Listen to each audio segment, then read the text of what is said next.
अस्सलामु अलैकुम everybody, welcome back to our channel. मेरा नाम है Rehan and we are here with another video.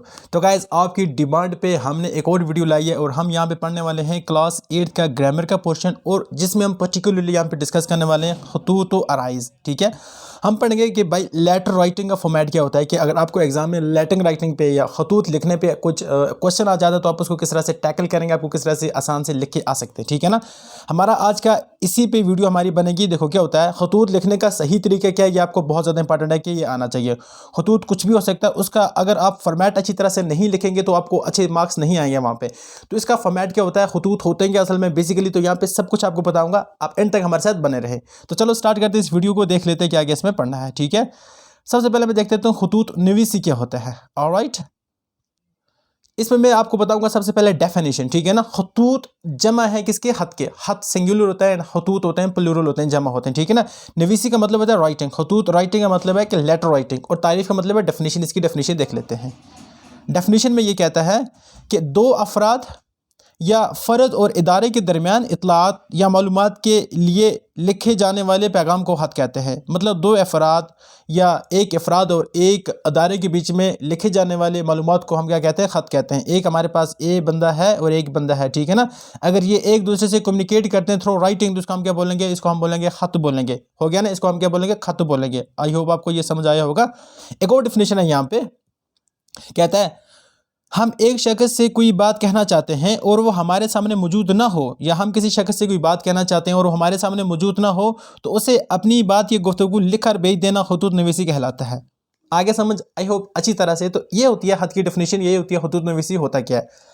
अब देखते हैं कि आगे इसमें क्या आते हैं खत में। अब खत की इकसाम देखते हैं कि मतलब टाइप्स ऑफ खत क्या होते हैं। आपने इंग्लिश में पढ़ा होगा, फॉर्मल लेटर होते हैं, इनफॉर्मल लेटर होते हैं, उर्दू में इनको क्या कहते हैं देख लेते हैं। ठीक है ना, खतूत की बड़ी इकसाम मंदरजा झेल है, मतलब दी गई हैं नीचे। तो हम देखते हैं कौन कौन सी इसमें इंपॉर्टेंट किस में है। इसमें ज़ाती खतूत एक होता है, ज़ाती खतूत जिसको हम कहते हैं पर्सनल, एक होता है दफ्तरी होता है जिसको हम कहते हैं फॉर्मल, और एक होता है कारोबारी खतूत जिसको कहते हैं बिजनेस लेटर। ठीक है ना, एक होता है इनफॉर्मल होता है, इनफॉर्मल में आ जाते हैं पर्सनल जिसको हम कहते हैं ज़ाती खतूत, उसमें आ जाते हैं दफ्तरी, ये भी होता है फॉर्मल होता है बट ये दफ्तर के रिलेटेड होता है, और एक होता है बिजनेस खतूत होता है। ये तीन तरह के होते हैं। ठीक है, बट आपके एग्जाम की बात करें तो आपको सिर्फ ज़ाती खतूत आते हैं। क्या आते हैं बच्चे, ज़ाती खतूत आते हैं। मतलब आपको आएंगे कि आपको लेटर लिखना पड़ेगा, खत लिखना पड़ेगा अपने चाचा जी को, अपने भाई को, अपनी बहन को, या अपने पापा को, या अपनी मम्मा को। तो इनको आपको खत लिखना पड़ेगा। मतलब आपके जो खत हैं वो ज़ाती तरह से, या एक हो सकता है आपका दफ्तरी, अगर आप बात करें तो आपको हो सकता है लेटर आ जाए कि आप न्यूज़पेपर के एडिटर को एक लेटर लिख दो। वो हम पढ़ेंगे, आप वो किस तरह से करेंगे उसकी भी आपको कोई टेंशन नहीं लेना है। ठीक है ना, हम हैं यहाँ पे तो आपकी हेल्प करने के लिए। ठीक है, देखो यहाँ तो आपको हम क्या पढ़ा रहे हैं भाई, यहाँ पे आपको हम पढ़ा रहे हैं खतूत पढ़ा रहे हैं। ठीक है ना, अब आपको बैठती है एप्लीकेशन। एप्लीकेशन के ऊपर हमने ऑलरेडी वीडियो बना के रखी हुई है। ठीक है ना, एंड इसके साथ जो बहुत बहुत ज़्यादा आपका जो मैक्सिमम स्कोरिंग पोर्शन है वो क्या है आपका, वो है आपका ऐसे। तो ऐसे आप कहाँ से पढ़ेंगे, उसके लिए भी हमने ऑलरेडी वीडियो बना के रखी है, ASSAYS इंपॉर्टेंट ऐसे कौन से, और हमने साथ में नोट भी प्रोवाइड कर दिए। ठीक है ना, हमने आपको रास्ता ही नहीं दिया है, मतलब वहां पे जाने का किराया भी हमने साथ में आपको दे दिया, ये समझ लो। ठीक है ना, इसके लिए आप क्या करेंगे, हमारे दूसरे यूट्यूब चैनल पे विजिट करेंगे, उसका नाम है educate all Rashid, EDUCATE, educate all Rashid. और यहाँ पे आपको ये दोनों एप्लीकेशंस एंड जो खत है, सॉरी ऐसे हैं, वो वहाँ पे आपको मिल जाएंगे। ठीक है ना, तो चलिए हम अपने इसी टॉपिक को कंटिन्यू करते हैं। हम खतूत के बारे में पढ़ रहे थे और हमने यहाँ पे तीन तरह के खतूत देखे, ज़ाती खतूत, दफ्तरी खतूत और कारोबारी खतूत। आई होप आपको अच्छी तरह से ये तीनों समझ आए होंगे। ठीक है ना, अब खत के हिस्से कितने होते हैं, ये बहुत ज़्यादा इंपॉर्टेंट है, और ये बच्चे अक्सर इसमें क्या हो जाते हैं, कन्फ्यूज हो जाते हैं।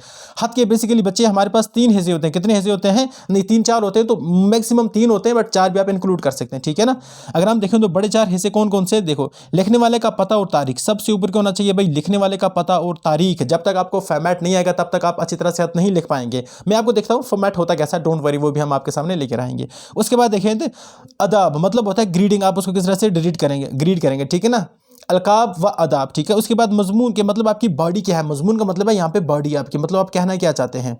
ठीक है ना, ये अगर हम देखें तो ये होता है एड्रेस। क्या होता है बच्चे, ये होता है एड्रेस। ये होता है ग्रीटिंग, GREETING ग्रीटिंग। और ये होता है कंक्लूजन जिसको हम कहते हैं एंडिंग। ठीक है ना, लास्ट में क्या होता है एंडिंग। अब अगर आप इंग्लिश में समझना चाहो तो आप क्या बोलोगे, सबसे पहले आपको ऊपर एड्रेस लिखना पड़ेगा जिसको हम कहते हैं हाथ लिखने का पता या तारीख, पता के साथ तारीख, एड्रेस प्लस डेट हो गया एक। उसके साथ आप नीचे क्या लिखने की कोशिश करेंगे, एड्रेस के साथ नीचे एक तो हमने ये लिख दिया।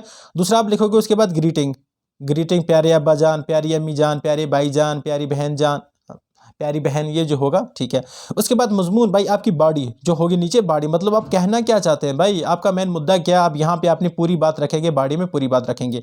और सबसे नीचे आ जाता है कंक्लूजन, CONCLUSION। कंक्लूजन में मतलब आप एंड कर देंगे और नीचे आपको जो क्लोजिंग मार्क होंगे वो आप रखेंगे, ठीक है ना। नीचे आपको क्लोजिंग मार्क रखना पड़ेगा, अख्ताम उसको हम कहते हैं, ठीक है। कंक्लूजन को नहीं बोलेंगे यहाँ पे, आप बोलेंगे क्लोजिंग मार्क आप क्या रखोगे, तो वो बेटर यहाँ पे सूट करेगा आपके लिए। आए समझ आपको अच्छी तरह से, इसमें कोई कंफ्यूजन, मजा आ रहा है ना, तो डेफिनेटली मजा आना चाहिए, क्योंकि कल आपका पेपर है तो टेंशन बिल्कुल नहीं लेना, ठीक है ना यार। पेपर है कोई ज्यादा बड़ी बात नहीं है, बस आपको अगर आइडिया आ जाए कि आप किस तरह पेपर को टैकल करोगे तो कभी लाइफ में टेंशन नहीं करोगे।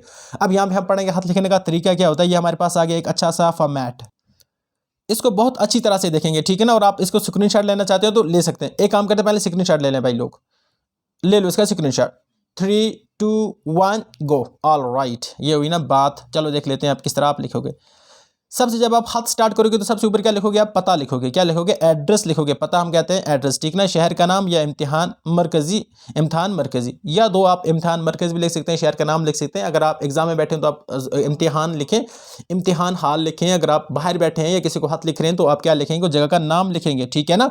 जहाँ पे आप हो आपको यहाँ पे अपना पता लिखना है। उसके बाद तारीख की बात करें तो बच्चे यहाँ पे कौन सी डेट आएगी, 1 जनवरी। ये एक बात याद रखना, एक बात बहुत ज़्यादा इंपॉर्टेंट है, याद रखना।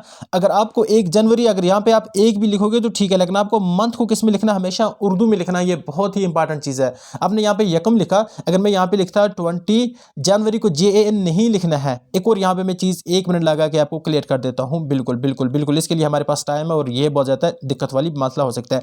अगर आपको तारीख लिखना तो आप इस तरह से नहीं लिखते 24/02/2023, आप इस तरह से नहीं लिख सकते, गलत हो जाएगा। आप इस तरह से भी नहीं लिख सकते 20 फरवरी 2023, आप इस तरह से भी नहीं लिख सकते, ये भी गलत हो जाएगा। तो आपको लिखने का तरीका क्या आएगा, आप यहाँ पे लिखोगे 20, ठीक है ना। और उसके बाद लिखोगे फरवरी, या इसको कहते हैं उर्दू में फरवरी, फेरे ववरे ये, और आगे लिखोगे 2020, ठीक है ना, 2020, और नीचे आप ईस्वी लिख सकते हैं। ये अच्छा तरीका होता है लिखने का। आई होप ये आपको अच्छी तरह से समझ आया होगा। आपको समझ आए और आपको समझ ना आए, ये हो सकता है। तो ठीक है, यहाँ पे 1 जनवरी का मतलब होता है एक होता है। अब ये उर्दू में इसने लिखा, आप इस पर कन्फ्यूज मत होना कि सर यहाँ पे हमें उर्दू में ही लिखना है। नहीं नहीं नहीं नहीं, कोई ज़रूरी नहीं है भाई लोग। डे आप उर्दू में लिखो ना लिखो, बट आपको मंथ को उर्दू में लिखना होता है, ठीक है ना। उसके बाद देखते हैं तो ग्रीटिंग किस तरह होती है। अलकाब की ग्रीटिंग की बात करें तो अलकाब क्या कर रहा है ये, अलकाब आदाब की बात करें तो प्यारी अम्मी जान, प्यारे अब्बा जान, प्यारे अली, ठीक है ना। माँ को लिखना है तो प्यारी अम्मी जान लिखेंगे, पापा को लिखना है तो प्यारे अब्बा जान लिखेंगे, और किससे भाई बहन फ्रेंड दोस्त बद्दू को लिखना है तो आप क्या लिखोगे, प्यारे अली, ठीक है ना। उसके बाद अस्सलाम वालेकुम, जो भी लिखना चाहते हैं, कोई अस्सलाम वालेकुम लिखना है, कोई डिफरेंट चीज़ यहाँ पे यूज़ कर सकता है ना, कुछ भी लिखो भाई, नो आपत्ति। और उसके बाद यहाँ पे इसे कहते हैं बॉडी। मजमून की मेन बॉडी यहाँ पे है, क्या है भाई, मजमून की मेन बॉडी यहाँ पे है। हैरियत बताने और पूछने के बाद मौजू या मजमून लिखा जाता है, ठीक है। ये क्या कहता है, इसके बाद आपको मेन चीज़ लिखना जाता है भाई, जिसके लिए आपने क्या लिखा, हाथ लिखना है।